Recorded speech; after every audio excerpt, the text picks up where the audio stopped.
En otieno maber, jahera mar Lolwe TV, ma en kuku mar wach, mabende warange weche achiel ariyo adek, mabende mako oganda e pacho kae. Odiochieng' ma kawuono, weche mwadwa rango gin weche goeko mag betting kata gambling, mabende oganda wa sani eri ong'eyo mapek miwuoro. Sani ironyo ne kadhula dwa chakore, juma mabiro kaja chande, oganda mathoth biro dwaro ni mondo gidhi nyime kod weche mag betting, mabende ka giketo omenda, to nitiere kaka giyudo omenda kata gilal. Wadwa rango ni to weche gieki en wach machalo nade. Bende oseketo oganda obedo joma yom kata bende osemiyo oganda obedo kod attitude marach mag weche mag tich, gidwa ni maindi e gima gitim. Namba wa ni malo kanyero, kendo kod ote achiel libro oro ote mari kae to bro rangi kuku mar wach kod anje felo mbaka rwaki studio.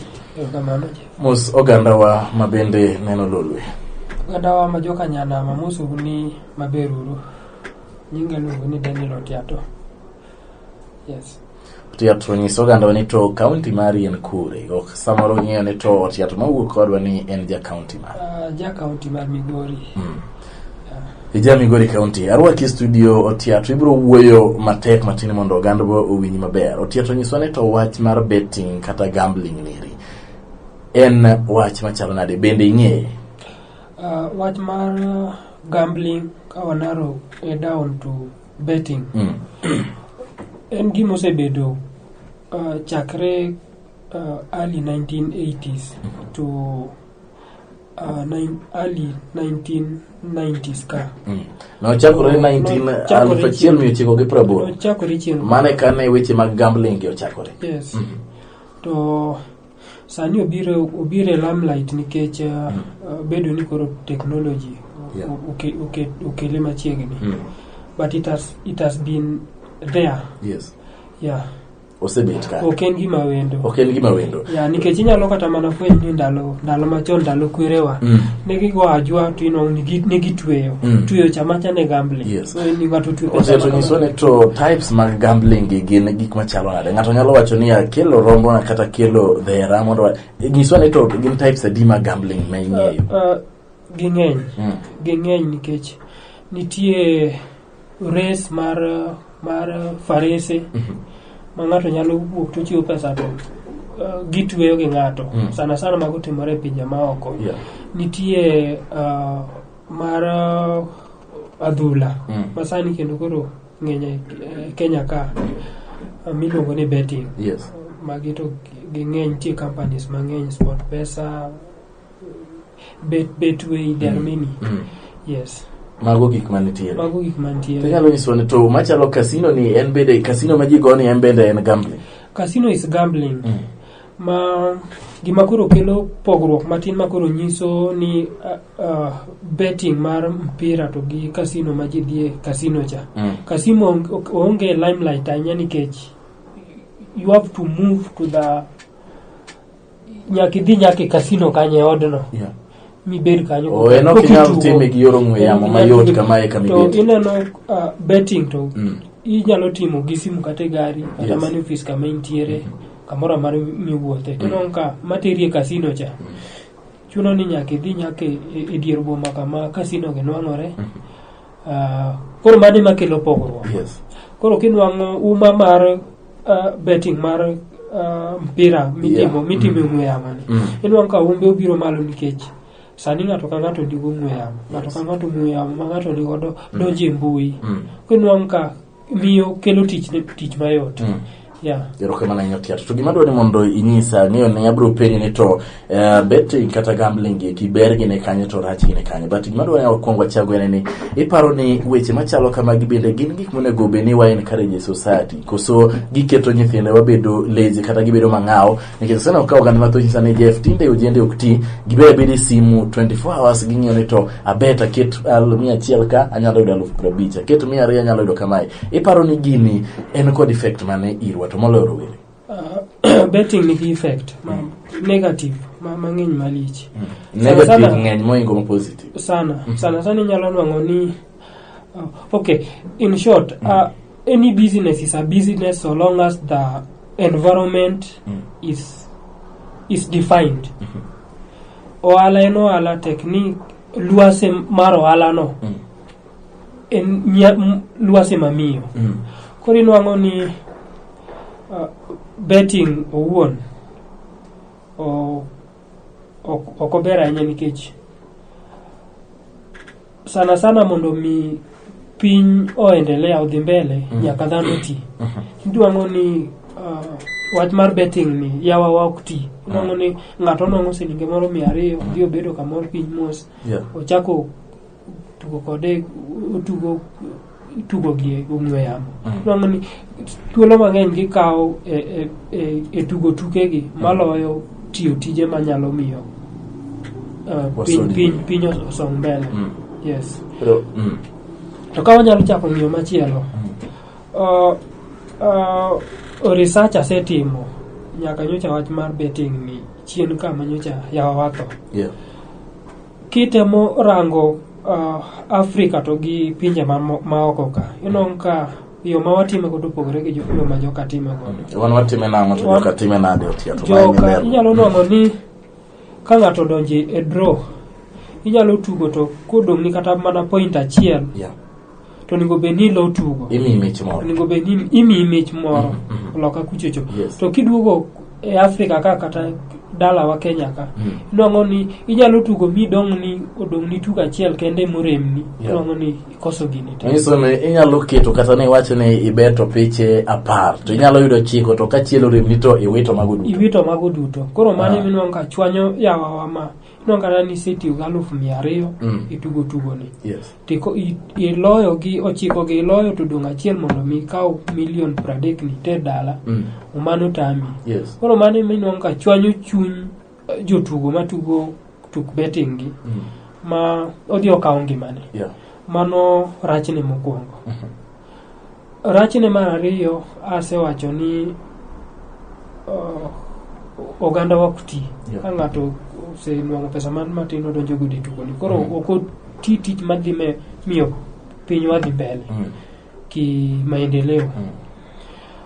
Mar adek betting kirange mos bro nwang'o ni yawa mag weg kampuni gi nwang'o ginwang'o yuto maloyo jok ma tugo madonjo e droge. Jok ma miyo gi omenda lal moingo. Gin gi yudo omenda ma giyudo ng'eny moingo gima gitiyogo. Ma ka wang'iyo dieri mare ibro nwang'o ka sani nye gi sponsor iluongo ni Hull City.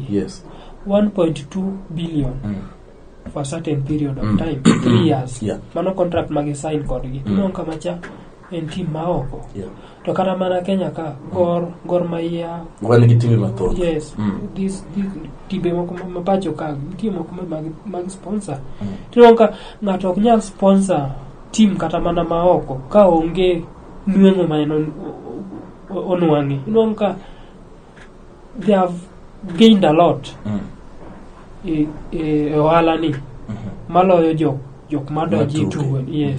To gima bende waneno kaendi ni en weche mag gambling kata betting gi. Aparo ni ok en gima ichune ng'ato. En hero mar ng'ato ma kembe gi ok chuni ni Jeff nyaki bet, Meshak nyaki bet, en hero mari kusema to wanyalo. It is voluntary. But gima dwani mondo joka nyanam oyawane pachi gima longo mondo ging'iane. Kinyalo nwang'o ni idhi itugo then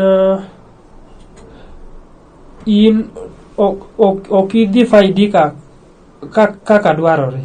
Inong ka in gi lal maloyo yuto.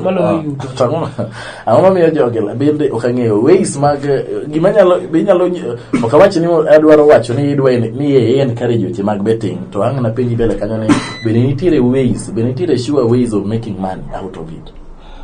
There is no sure. Okay. Catch. There are slim chances for you to win. Kata mana iluongo ni jackpot. Tugo moro mogik cha ipano ji adi nyaka ne chakele ji adi moseloye. Ok ang'eyo maber. Nok. Ana ang'e mana wuod Kisumu moro mana neno kuwuok e oboke. Nyaka nowuok chaka neno machielo. To sani millions and millions of Kenyans tugo gi. Makata sani kapok idhi nyime ka iwacho ni zora sure way making money. Iparo ni ang'o miyo oganda wa mathoth pod gin mana encourage ni mondo gitime. Ang'o ma miyo gi ilo mar wacho ni kata pok ayudo aneno ng'ama oyude an wewe dhi nyime. We have a classical example. We have a classical example. e pinje maloka ng'ian na kaka taonde machalo Las Vegas piny mar Amerika kuchocho ibro ka en town kende ma tugo machalo gambling obedo is allowed ibro no ka ng'ato sedonje casinos machalo van Las Vegas donjo yo tugo tek kendo kucho ibro no ka tugo ma kucho cha upogore gi makarwa ka emomiyo anto I discourage gambling ma Kenya ka casinos machalo man e boma machalo Las Vegas America no kidonjo e casino kanyo kise diro tonglo ni machine obro machine bro wacho chiwa order ni in koro yieni kwoto kal kata mana mabeche kal ma ceiling 1500 ikwote ti idiro mano tonglo kata mana ceiling 50 kanyo tonglo to mano gima timbe Kenya sami sedo jo kanyo no sami sedo telo teku no teku king'iyo casino sana man Las Vegas gimomiyo awacho ni donjo iye kanyo yo tugo tek bro non ka idonjo idiro tonglo ichako metho ichako tugo you start gambling then sami metho ni then the interior design mar magape makachaka oket in a way ma ka in iye ka okoneno ni kagima koth chwe au kama ma chunyo wuok oko kidwa chungo ni wuok ni tene ni koth chwe oko ma ok diang wuok adhi oko koro ye kanyo ne okelo mor feeling mako kidwa ni it is a way of ogine okay in a different world okay in a different world then okelo mijingo moro mar addiction med mana metho ko twe oko kucho kidadhi to kise finding your way out of yot yo magi design godo way out bro nka olose ogajore ma itumuri cha kiduogi bedo mana piny to mano is a mano kidojo kigaji kidojo to en mano we kiwuok itumuri miduogi ibed ma kore bro no ni imetho tiduoga ka then another thing sama ise metho ma kata pachi owelore ma you are unconscious loka kuchocho gik machalo medical facilities they are like free ambulance ntie oko kanyo maka ng'ato usemetho ma kata is unconscious iteri cha kiduogi bana yeka tibro no ka Kenya ka we don't have such free facilities machalo you bet you sit somewhere you enjoy your money kata kimetho ti ibet mano gik maonge ka no ka jitimo gi mana mobile online you see koro mane momiyo I'm not encouraging drinking but I think we are so mean as Africans for example classical example machiwo you can play the games up to the 9th one then losing the 10th one you lose all mamano gi mok timre betting maloka kuchocho you play you win you go back with the little you have imedu tugo godo ka okotiekite ukaindi otiekite to kata mana jo thurwa maneno wang jowi sani ginyalo wacho ni be gise bet ma tuga chiel kende ma ok giloyo to gidhi gi mich pacho en wach matek aneno kan bende asewiro kod oganda mamoko kata osiepe mamoko kan kodgi kinde ka kinde to gima giywago en mana ni kawuono na lal tapenjo ngene to ka ulal pile ang'o mamiyo pod udhi nyime gini en addictive koso an ok ang'eyo kata koso nitiere cult moro iye kama ka ng'ato osedonje to koro en osiko kanyo mai kolal kawuono 200 kiny odwa lal 1000 kiny olal 3000 pod odwa mana ni olal. It is addictive because you wake up with the hope that tomorrow will be better than yesterday. Okay. So it keeps you going. Nyoro nya tugo siling 200 nyoka nuengo kono wachaka tema ne prabi anyalo yuto so you keep on trying you keep on losing and you keep on going with that hope. Edgima is very challenging anyway kana kamano tiato gima kora dwa donje ni awinjo ka inyisa ne neno oboke ka ondik jal mabende wuok e gwenge mag Nyanza en bende ne oyudo jackpot ne oyudo menda maber Koro nyisa ni to kawaluwo kaka ng'ani ne oyudo omenda nieri, noyudo omenda mathoth. Ber mar gambling ni to kare nang'o? Kare wanyalo tiyo gi pesa matin to wayud pesa maduong' dichiel. Koso ber ne koro onge. In ema wacho ka ni ng'ato noseyude mineno ka okete kendo sani yodhi nyime kod gedo naseneno. Iparo one ber mar betting ni kare nang'o? But Jagoni is just one in a million. Yes. In millions. To koro ber ka wakonyo kachiel achiel gi okonyore kamoro opogore. Jeff, ibro nong ni ng'ani kata ka no win. Ka in ema ne yudo 25 million kawuono tiketo 200. Idhi wacho ni betting rach koso betting ber? For the rest of your life. Betting rach. Kata nuang mano. Kech ibro nong ni ng'ani for how long has he been struggling to win? To kata jok moko is not even better than those who did not win. Ya ma en kauno moro niero no luarne. Tinuong ka many and many people have been losing. Kata king'iyo mo statistics, kata other incidences which have been taking place around. Tinuong ka how many lives have we lost? Tinuong ka gato sijui gato diodere, gato nyoko omenda i bengi. To nikech en easy money, en pesa miketa to onyalo biro. Kara sani mero ni gimobere ne kiketo tineno ni adhi yudo 170, adhi yudo 5,000. En gima inyalo neno. En pesa mayot yudo. Kiketo 200 to neno ni kai adhi yude ma. Ka keto ma to ka adhi yude ma. Jeff, there is no free things in the world. Mano gima anyisa. Kata jok ma these people have formed this. Koro joma keto 100 to yudo kata 5,000 gi mano ok giyudo gima free. You know, free things are gima free, yes. You've paid your money to play the game, but your money no the pesa now.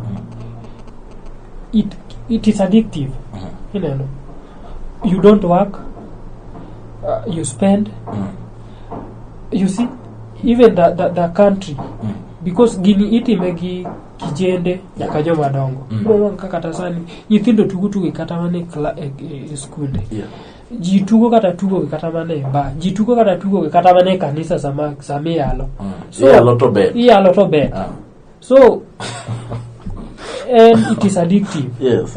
Ma so awinji moving forward ineno ni wach nieri kaka en jip mane minyalo miyo oganda to moloyo jo youth ama gip kama neno ka it bracket mane okang'eny wach nieri en the youth. Yes. The youthful society. Jogi eki wanyalo nyiso gina nikech gima nenore ayanga en ni productivity mar rowere magwa dok chien nikech sani koro ji dhie gik ma ok giti kod lochegi. Odwaro mana ni obed piny kamoro 24 hours en usiko mane simu yude en betway kene betrango gin gi password gi. Yes. Moving forward wach mane minyalo wego oganda. Gima dwa na wego oganda wa it is just sirikal nikech sanie neno ka bill no kale od bura bill no mondo jogi chak chulo suru kendo otada jako midiwo dia den wale bro tayo committee it is on top of it.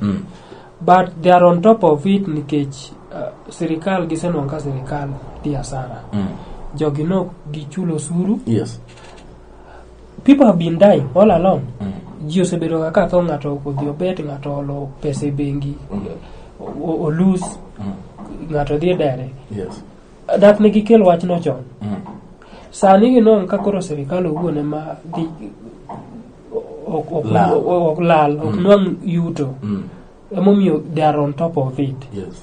So gima dwa ni oganda wa ojiwre. Wach mar betting, it promotes laziness. Yes. It brings down the level of productivity. Yes. Among us. For instance, we have one nyithindo man in school. Munigo bedni they focus on their talents and their future. Gitiyo nyaka gi school fees. Kemiyo lwete to dio bet go. Kodugo tiro ko twere yeno to. Nikech pesa niyo. Kata I'm sorry to say that maybe there are the chances of promoting issue of banning of schools. Yes. You know only ngato mi kata mana selling of prario no dio chul fee. Otimo go betting. Yeah. Then kuma kaka en rawera mani ni school ma onge gi income kako dhi nyiso janyuol kata ko riembe school. Koro molo to wang dom to wach ni pesa ko no wang dom kuno ka pok ochulo. Mondo yude excuse. scapegoat. So there are the according to my research and thinking, yes. there are the things which are promoting issues of students becoming violent. Yeah. Watch mar betting, I'm out of it. Kadware. Ibro nonka kata mana nyithindo mondo mi nyathi focus ni me I want to be an engineer. I want to be a police officer. Mano gima onge wi. Tena nade kusenego ket category mabet jok man gi mwandu moseloso joma sani yue ka gini en entertainment to them en entertainment. Jogi bi onego wa discourage wach mar betting. Betting there must be regulation. Yes. Kata kan tie body moro monego bedni bedo constituted. Yeah. Ma regulate issues mag gambling. Yeah. Ma gibro ng'iyo ni limits yeah. Konego bedni itime limit per day. Yes. Omenda minyalo tiyo go odiochieng'. Yeah. Kata mana to gi frequency minyalo bete e juma yes. Samoro ketni ni ok nyal bet diriyo ibet dichiel. Magi gima dwani sirikal ma jakoyo ginadwa ni magi gik madwa ni gitim. Kendo bende nyisi ni kilal di bich to kiki chake bet for the next one month. Yes. Bedo ban. Yes. Mano nyalo konyo. Kech ko weya kama. Yeah. We'll keep on losing so many things. We'll keep on losing so many things smoking and gigi to timore nade. The problems are just with us. Yeah. Ero kamano tiato winyi maber kena yoro kamoro moro mantie gi winjo wach ni re Wycliffe gi winjo wach ni mago jo dito duto mabende weche mag betting gineno kaka gima ok nyal kalo negi odiochieng' kodiochieng' otino ma kawuono winjo kendo warango maber ni to ber mag betting ni kanya to richo ge ni kudo wedo ka richo ne thoth miwuoro kendo omiyo society marwa bedo lazy ka bende koro joma tindo moloro were bedo jok ma ok productive. Wadwaro mondo wabed kod society ma weche mag uchumi dongore maber ka oganda tiyo kod lochgi. Otiato ngore agodiro kamano kuom chopo studio ka wachak waluongi achiel kachiel ageno ni biro winjo luongwa mondo waduogi mondo watwagi. Ma en Kuku mar Wach, Jeff Olumbaka.